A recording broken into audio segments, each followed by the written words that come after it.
ॐ सोमनाथाय नमः। ॐ मल्लिकार्जुनाय नमः। ॐ महाकालेश्वराय नमः। ॐ ओंकारेश्वराय नमः। ॐ वैद्यनाथाय नमः।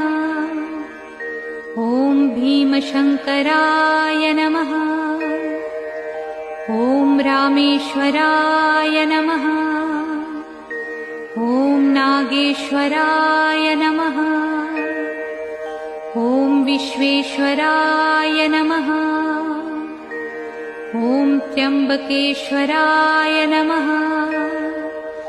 ॐ केदारेश्वराय नमः। ॐ भुस्मेश्वराय नमः।